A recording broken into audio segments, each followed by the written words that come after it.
Mesdames, Messieurs, chers téléspectateurs d'Africa 24, bienvenue. Merci de nous rejoindre dans cette émission. Une émission qui reçoit aujourd'hui l'ancien président de l'Union des Comores, qui est candidat à l'élection présidentielle de février prochain. Monsieur Azali Assoumani est notre invité. Cher invité, merci d'avoir accepté notre invitation. Merci beaucoup de m'avoir invité. Comment se portent les Comores aujourd'hui? Les Comores se portent mieux. Il y a beaucoup à faire, mais on peut se contenter. Il y a la paix, il y a la sécurité. Donc je pense que il y a beaucoup de choses à faire, mais de ce côté-là, quand même, on peut s'estimer heureux. C'est vrai que les Comores font partie aujourd'hui des pays qu'on estime calmes, sans grande perturbation. C'est l'actif de tous les dirigeants qui ont dirigé ce pays pendant ces dernières années. Mais est-ce que tout est vraiment calme, que les vieux démons ne vont pas refaire surface? Parce qu'on connaît le Comores avec l'instabilité. Il faut qu'on fasse attention, parce que ces vieux démons, ils existent partout. Je pense que pour nous, on ne va pas aller très loin. Moi, j'ai passé le pouvoir à mon successeur, qui n'a jamais voulu le quitter. Heureusement, nous tous, on a été blocs pour lui dire, écoute... Vous avez été vigilants. On a été ces 5 ans non renouvelables. Il a dû abandonner le pouvoir. Mais au lieu d'attendre son tour en 2021, il a voulu être dans le tour de 2016.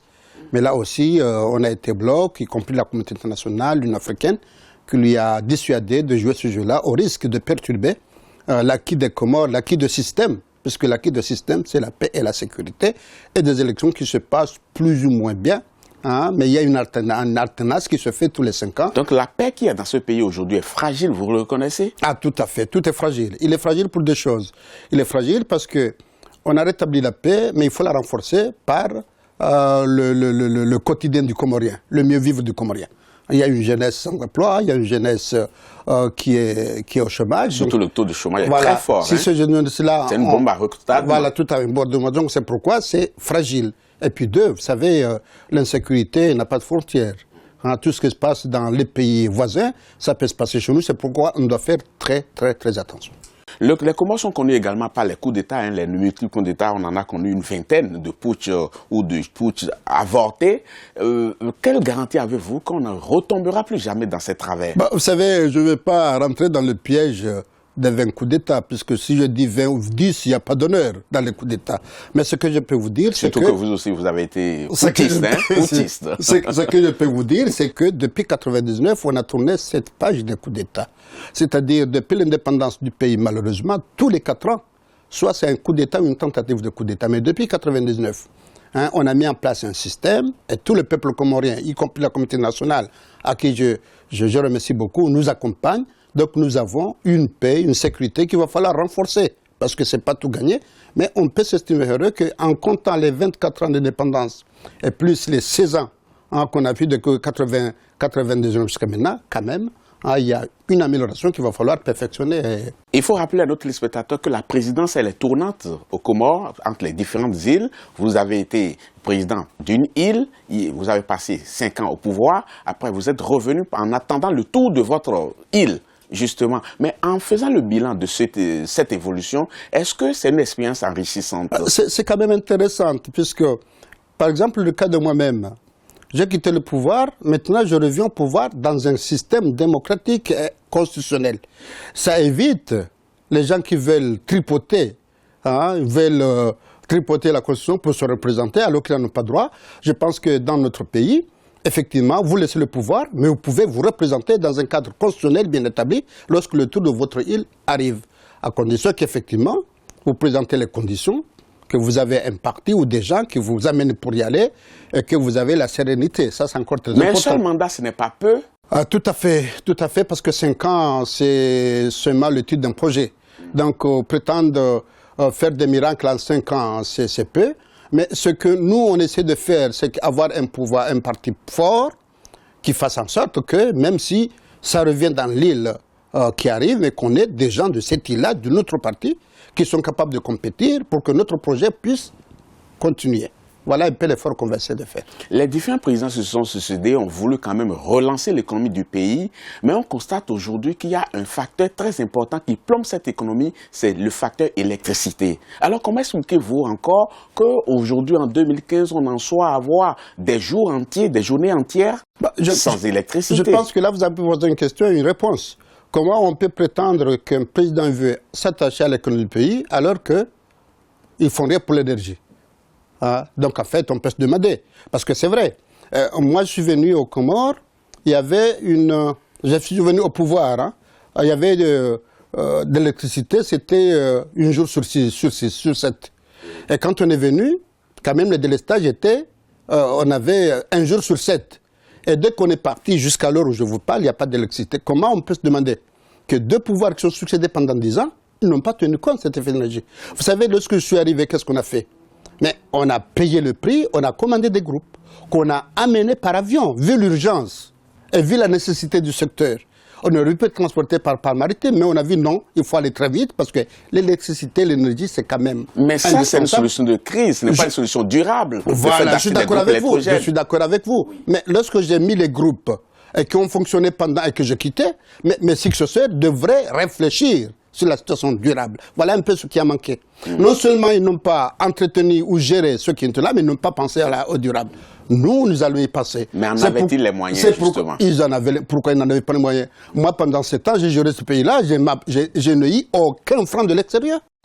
C'est les moyens de l'État, les moyens des Comoriens. Alors que eux, contrairement à moi, ils ont eu des aides gigantesques, que ce soit le président Sambi ou le président Ikililou, ils ont eu des extérieurs extraordinaires qui leur auraient permis effectivement de gérer ce secteur d'énergie qu'ils n'ont pas fait. Mais rassurez-vous, nous avons un plan spécifique par rapport à ça. D'abord, c'est le quotidien qu'on a une solution à ce qu'on ait de l'électricité à l'instant T, mais effectivement, nous allons étudier le problème de l'électricité à long terme dans un cadre stratégique, et c'est ça notre programme. Monsieur Azali Assoumani, parlons un peu de vous. On dit de vous que vous avez quitté le pouvoir en nouant un deal secret, hein, avec votre successeur, monsieur Sambi. Est-ce qu'effectivement, il y a eu un deal entre vous et votre successeur? Il a emprisonné tous mes ministres. Avec votre consentement, justement. Non, ça c'est du n'importe quoi. Apparemment, il y a des choses qu'on vous reproche aussi par rapport à votre gestion. Oui, c'est apparemment, mais fondamentalement, c'était les Comoriens qui sortaient de leur poche. Donc, il n'y a pas du tout de crime financier sur votre règne. On a fait des investissements. On était le deuxième investisseur du pays après la Banque mondiale, le FMI. On dit aujourd'hui que vous avez une fortune de plus de 40 millions de dollars. Comment on peut avoir 40 millions d'euros et rester à Moroni? Vous croyez à ça? Vous jouez modeste peut-être. Mais l'argent, on ne s'en sert pas quand on est mort. Qu'est-ce qu'on peut me reprocher? Alors que ce qu'on a suivi par rapport à mes successeurs, ils avaient de l'argent qui tombait de l'extérieur. Et cet argent-là n'a pas été utilisé ni dans l'investissement public. On se demande justement, parce que c'était de l'argent qui payait les salaires. Et les recettes nationales, qu'est-ce qu'on en faisait? À combien se chiffre alors votre fortune? Non, ne portez pas de bêtises. Ce qu'ils disent, c'est l'Internet qui dit n'importe quoi. La vérité ne dit pas. Ceux qui ont détourné l'argent, on les connaît, et là, moi je dis qu'une fois arrivé, je vais essayer de me consulter pour avoir un audit réel qui dise effectivement qui a fait quoi, pour que les choses soient claires. Parce qu'effectivement, si on est président, on est taxé d'être volé parce que tu es président, ben, ça c'est grave, parce que là, on ne va pas reconnaître qui a volé et qui n'a pas volé. Donc il faut qu'il y ait un audit qui fasse les choses d'une façon claire pour qu'effectivement les gens soient persuadés de ne pas faire, et ceux qui n'ont pas fait, effectivement... Mais M. Azali Assoumani, certains se posent des questions aujourd'hui de savoir pourquoi si vous êtes candidat, que n'aviez-vous pas fait que vous voulez faire aujourd'hui? Eh bien, en 7 ans, on ne fait pas des miracles. En 7 ans, j'avais un programme politique, d'abord qui était axé sur la sécurité du pays. On l'a eu pendant 3 ans. Et quand là, on a commencé un programme politique, et lorsqu'on a quitté le pouvoir, malheureusement, la continuité de l'État n'a pas eu lieu. Vous savez, on a fait une conférence de bailleurs de fonds à l'île Mauricie. Les bailleurs de fonds se sont prononcés pour 200 millions de dollars. Ça aurait été de l'argent qu'on a donné au régime qui m'a succédé, parce qu'en 2005, alors que je partais en 2006, ça, je ne l'ai pas fait pour mon régime, je l'ai fait pour celui qui me succède. Mais lui, il n'a pas suivi. Donc, en fait, justement, mon parti, il veut aller au pouvoir. Mais la manière dont vous parlez de votre successeur, on a comme l'impression que vous avez des comptes à régler avec lui. Hein? Je n'ai pas de comptes à régler. Vous êtes sûr qu'il sera tranquille si vous étiez élu? C'est l'État qui aura des comptes à régler avec lui, mais pas moi. Moi, je suis un homme. Ça se confond facilement à celui qui est aux affaires. Je n'ai aucun compte à régler avec personne. Mais certains détracteurs estiment quand même que Azali Assoumani, c'est du déjà vu. Qu'est-ce qu'il veut nous montrer aujourd'hui qu'il ne nous avait pas montré hier? Ben écoute, je lance un défi, qu'il me donne... la légitimité, ils verront. C'est du déjà vu. Avec Azali, il y a l'université des Comores. Il y a le photo portable, il n'y en avait pas. Il y avait la sécurité, donc du déjà vu, mais effectivement, c'est positif. Donc maintenant, en misant sur Azali, ils auront plus. En quoi Azali 1 sera-t-il différent de Azali 2? Mais Azali 1 sera différent d'Azali 2. Azali 2, c'est un Azali très calme, qui a beaucoup appris, qui ne va pas s'énerver. Parce que quand on est jeune, il y a des choses qu'on qu'on voit pour la première fois, qui a tellement d'expérience nationale et internationale et qui va en tirer pour essayer de mener son pays vers le bon chemin, tout en le préparant ce pays-là pour les générations à venir. Monsieur Azali Assoumani, merci beaucoup. Je rappelle à nos téléspectateurs que vous êtes candidat à l'élection présidentielle dans votre pays, pays que vous avez déjà dirigé pendant 5 ans. C'était un plaisir pour nous. Le plaisir est partagé et merci beaucoup. Beaucoup de succès à vous par rapport à ce challenge et pour votre pays. On se retrouvera pour faire le bilan en sachant est-ce que vous avez bien fait d'être candidat ou bien c'était une erreur. Merci beaucoup et je vous promets que je serai là et je pense que ce n'est pas une erreur, c'est une bonne chose, mais on va le prouver après. Chers téléspectateurs, sachez bien que l'élection présidentielle dans l'Union des Comores, ce sera bien sûr sur Africa 24. Vous pouvez voir qui des 25 candidats pourra prendre le dessus au soir du 21 février. Merci, merci beaucoup. C'était un plaisir pour nous. Chers téléspectateurs, nous arrivons au thème de cette émission. Merci de l'avoir suivi. Prochain rendez-vous très bientôt pour un autre numéro. À bientôt.